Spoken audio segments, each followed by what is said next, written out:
Hi, Art Fein. Art Fein's Poker Party coming to you from Hollywood with some special guests.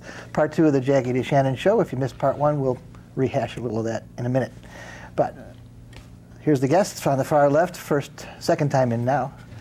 Jackie's manager, Hal Lifson. Hello. Hal, nice to have you here. Also a noted record expert and sometimes radio guy who likes the kind of music we like. And next to him, Todd, he likes the kind of music we like too. He likes Jackie DeShannon records. And Todd Everett, man of great renown. No more need be said. Next to him, we got Jackie DeShannon. Welcome again to the show, Jackie. You. It's a thrill to see you Can't again. get rid of me. Oh, this is the umpteenth time I've seen you. That's great. Saw you way back when, I told you, and then I think I saw you up at Chameleon one day. Wasn't that a record label? It could be. Tilly, were you on a CH label at any point? Maybe not. I'm not sure. Maybe not. Okay. So maybe it was somebody else. Never Could saw be. it. Amherst, but there's no CH in Amherst. Right. I think it was Amherst, actually. Okay, and next to me I got Paul Bodie. No record label. Paul, you've got a record out. Oh, yeah, years ago. Well, it's still out, ain't it? Still out. What's that called? Love is like Rasputin. So the Paul Bodie record's not rocketing up the charts, but It's sort of, It's an evergreen. yeah. well, it's good to have you here, Paul. All right, It's doing as well now as it ever has. Yeah. That's right. All right. So we're thrilled. We're re-thrilled to have Jackie DeShannon on. Woman of great accomplishment, great renown, great talent. Many hit records written and performed in the 60s, 70s, and beyond. And she's been out of circulation for a while, and she's back now with a new record. New record. You Know Me, it's called, and you should know her because she's the greatest. And we did talk about her early years writing things for Brenda Lee. She wrote Dum Dum and some other things. And I guess we'll do a public access close-up of this. This is by moving it in myself. But anyways, this is the album. It's called You Know Me, and it's on Varese Saraband. And it's new in the year 2000. It'll still be new next year. You can still buy it. Well, we don't recommend you buy anything on public access. You can take it out of the library or whatever you do. Right. But it's a groove, and it's great to have you back on the scene.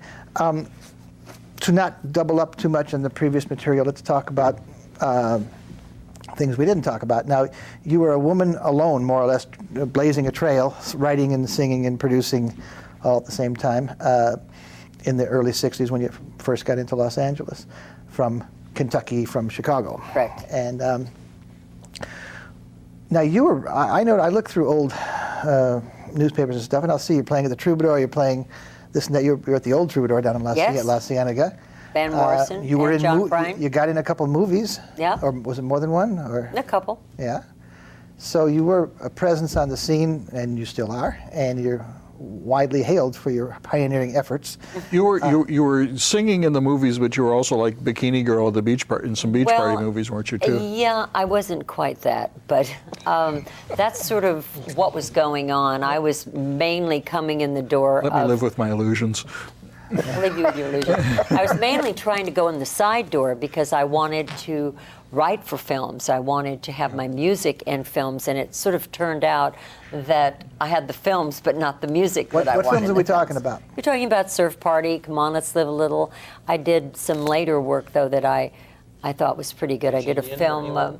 Well, that's the TV. The Virginian? I did a lot of television.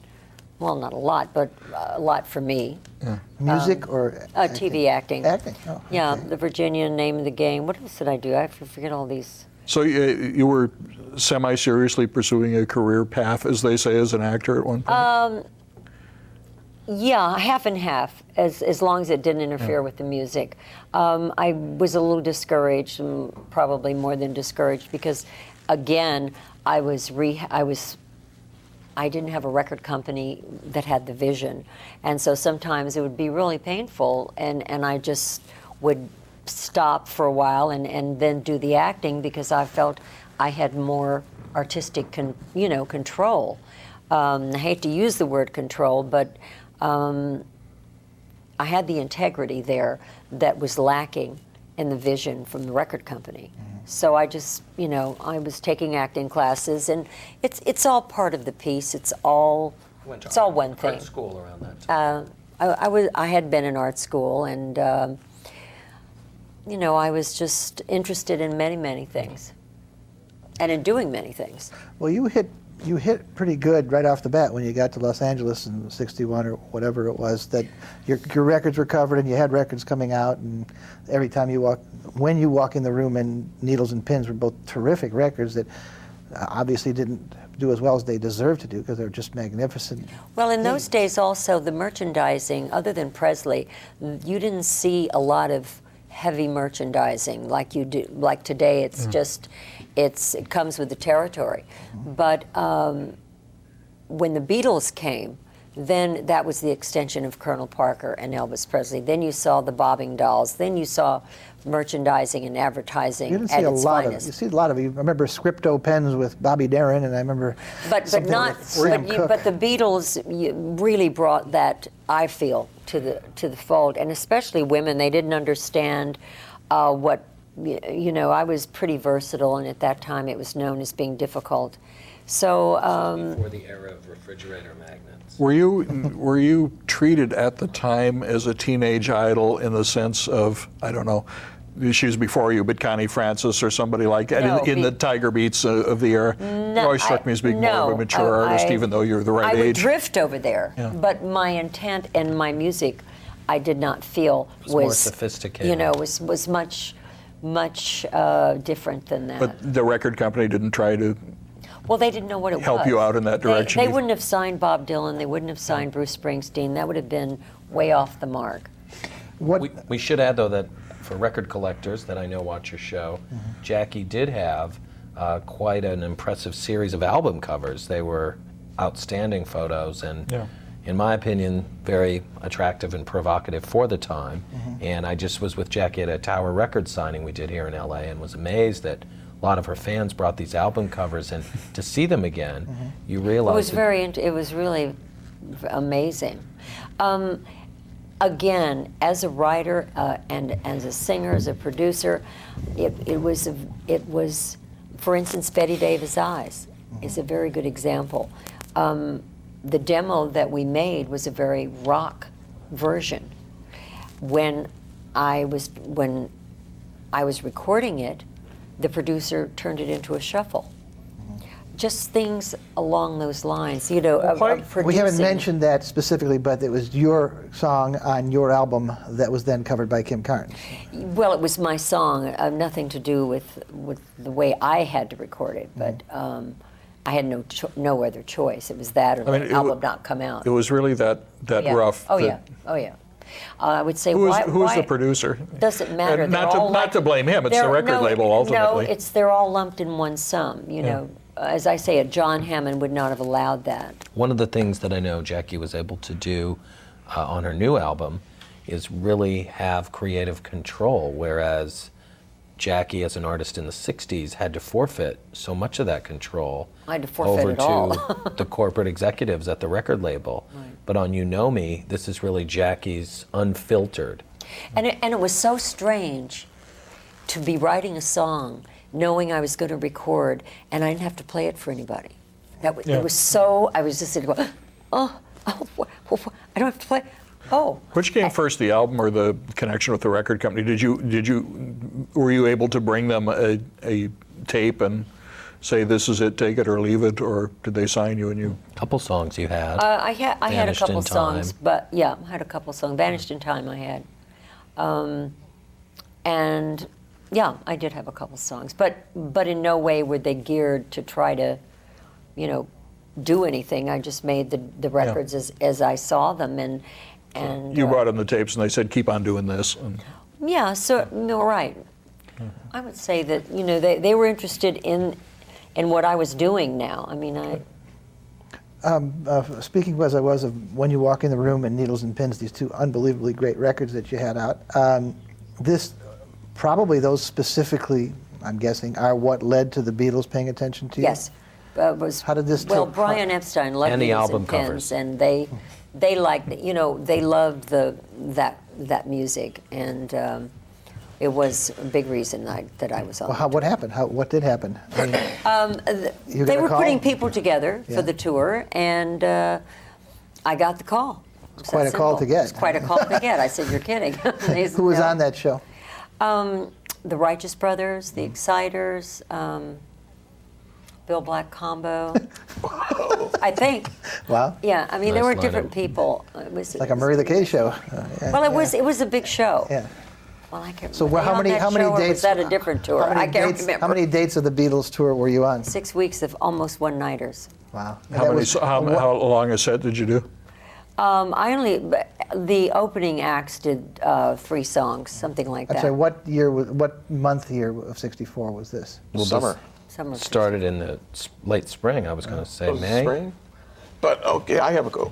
I've been silent. Paul speaks. What kind of band did you have with you when you were on the Beatles tour?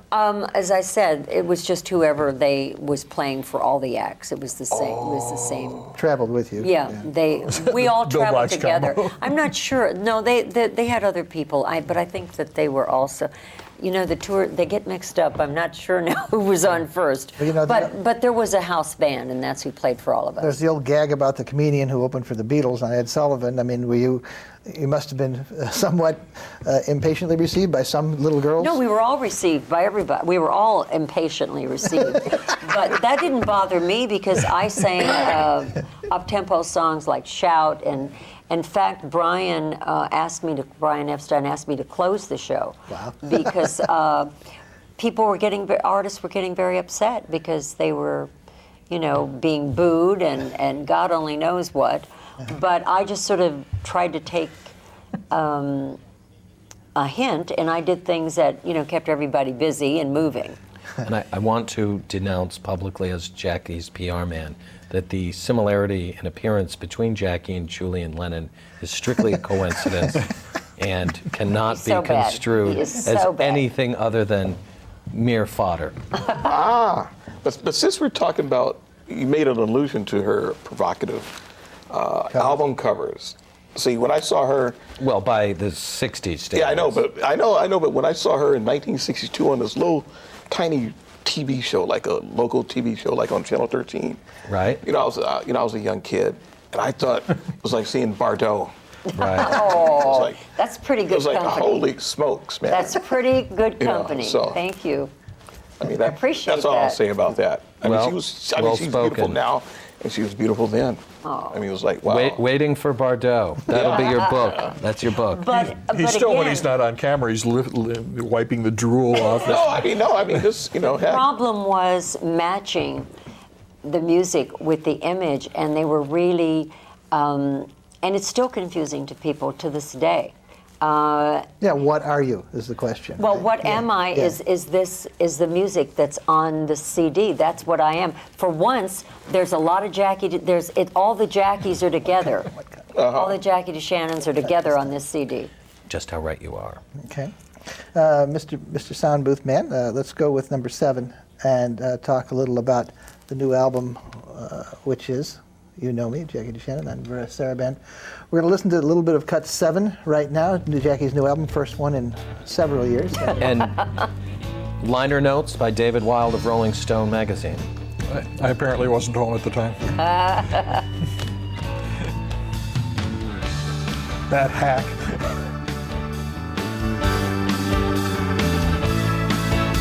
I'm hardly sleeping since you came by, turning on the same old movies. I'll meet you anywhere tonight. I love the things you're doing to me. Holding back is not a game. We could make it all go away. So free, you're so proud. You never break a promise vow. Can't let you go. That is just how right you are. I saw the light upon your face. You took me down without trace. Can't let you go. That is just how right you are. I've been running and I won't deny, looking for a true connection. Knowing me, I'll cross the line, caught up in the main attraction. Okay, that was the song called Just How Right You Are, off of the new album. you've worked over the years, you got a whole bunch of great players on this one. I know you've worked with every major player in Los Angeles. I mean, the Hal Blaine's, the Session, I've the been very Wrecking Crews, fortunate. and of course you had Jimmy Page on one of your records some time ago. Didn't you write a song with Jimmy Page? Several. In my time. Wait, I know the one. In my time of. Several. In Yeah. my time of sorrow. Yeah, I was just listening to that yesterday. This not quite legal album of demo recordings I bought the other day has your demos sung by, or played a couple of instrumentals, Glenn Campbell, Mac Davis, PJ Proby, Herb Alpert sings one. Wow. I can't remember who else, but this is, I mean, these were all before they were who they became. The package was a tribute album. It means you were That's- just. It should have been called a tribute album. It was. You had a pretty good eye for talent among demo singers too. Yes, I think I have a very good eye for talent. And is that you on the Tupelo Honey album? No, I'm on another album. Oh. But Van Hard and I Knows the did, Highway. we did, Hard Knows the Highway. This guy knows his I saw stuff. you. Didn't you tour with him? I did. I saw you up at the orphanage in Yes, '73. I did tour with Is this Van. when you were on Atlantic? Van Morrison. Yeah. Yeah, Van de Man. Yeah. Vanilla Olay Which time. one? It was You weren't- really you weren't on funny. an album cover? No, you're not? I was on the No, that's album. Janet Planet. That's what I'm saying. But we did do several shows together, and it was, I saw one of them. I was unannounced and just came on and sang, and I could hear people going, it was really interesting. I was it was one of the great ones fun. seeing how hip it was. So It You I came thought in it in was the very middle of cool. his set, and I came in on the songs I was supposed to come. yeah, Yeah, yeah. we did Bring It On Home. We did the Sam Cooke. wow. It's pretty heavy, very And heavy. you worked with Neil Diamond. Yes, I did well, I toured with Neil and Glenn Campbell. Oh, it worked with, as to say, double billed. Yeah. Right. Yeah. And what were you saying about Elvis? I did Oh. work with John Prine, too, who I love very much. Jackie was one of the fortunate women in Los Angeles that actually got to spend time with Elvis Presley. And Went it's on a a very date? small group, limited to 6 digits. Yeah, I was going to say I know about 4 of them myself before I knew Jackie was one of them. I could say again, as the PR man, this was strictly a platonic hot fudge sundae relationship. No comments from the peanut gallery. okay.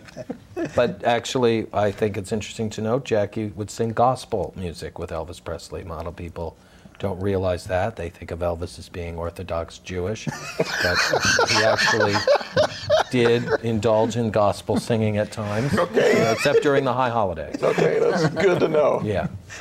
That's great. But you did that in the living room with Elvis, correct? You had guys there with the guitars and We sure did. When the LA, when everything started bursting open in '64, everything started coming up anew. You were there. You were on the Beatles tour. Of course, you were already on a label. You were already established. You might have been one of the people swept away. In other words, supposedly, if you weren't English after '64, you weren't on the. That's a lot of lost Gone the way of artists. Bobby Rydell.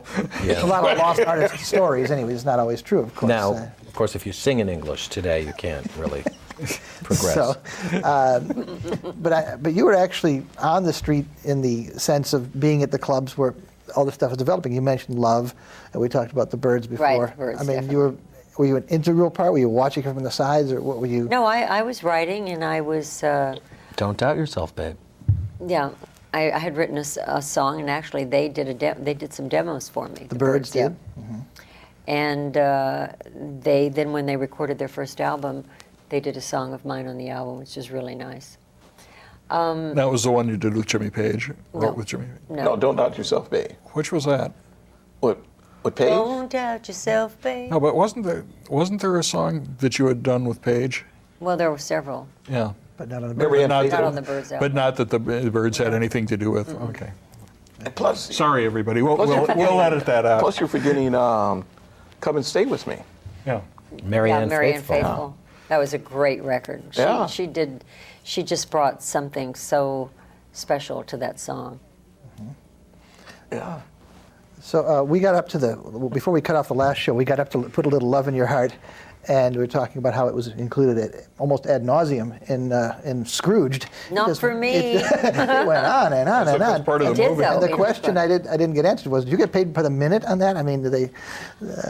No, I think look, I'm not the lawyer, but I think it's something to do with licensing and sync rights, and they all. I don't know.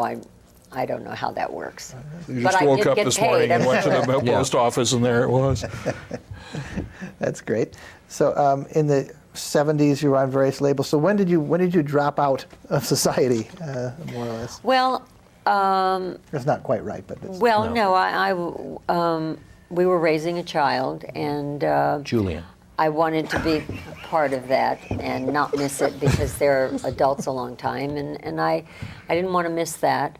And at the same, also at that time, I just decided that I had to keep my integrity until there was a vehicle or a way that I could do it the way I knew it should be done. There were things, I didn't know exactly what I wanted to do, but I knew exactly what I didn't want to do. And I just thought if it was meant to be, it would just fall down out of the sky, it would just happen. Because my writing and my music and the integrity that I put into my work it was just too much to compromise, and I just Do you want do it. to give your husband a plug too? He's quite a prominent guy in his own right. Yes. He's no Jackie DeShannon, but He's a very hate to see him in a bikini for one thing. He's a very, very wonderful composer. His name is Randy Edelman, and Used to be a singer-songwriter, probably still is a had singer-songwriter, several but does a hits lot of in film London, scores. in England, and did a lot of touring in England. But And he sings gospel music with you in the living room. That's right. But his great love is writing for films, and that's what he does. So back to what we're here to talk about. You Know Me, the new album. What was the gestation of this? We have 2 minutes to talk and then 3 minutes to play another cut. Oh, okay. So 2 minutes of discussion of how it came together. I mean, Hal, your manager.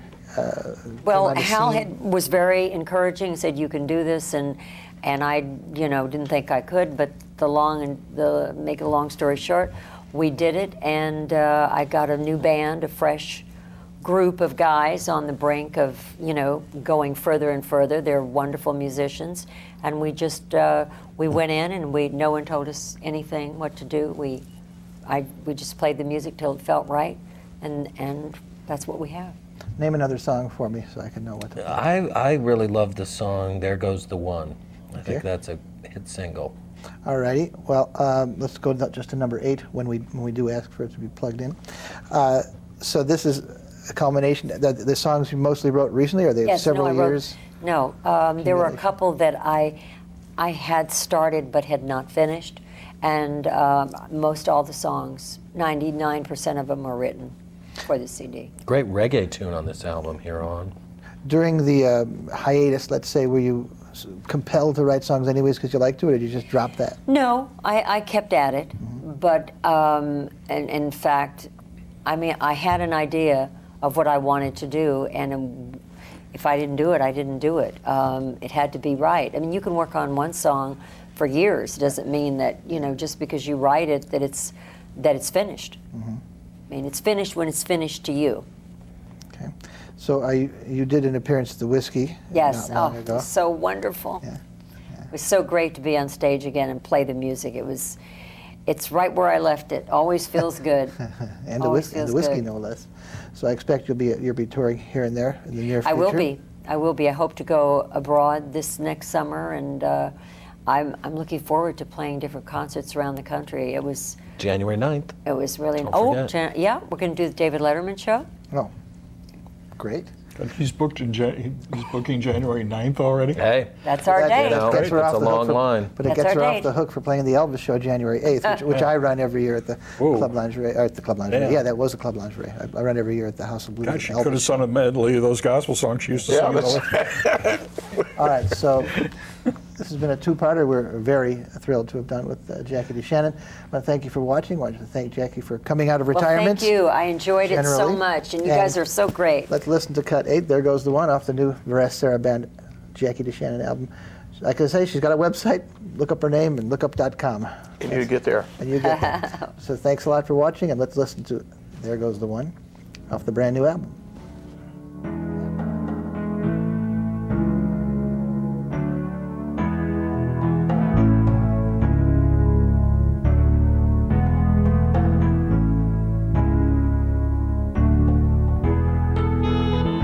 There goes the one, and now you see why I've changed. There goes the one.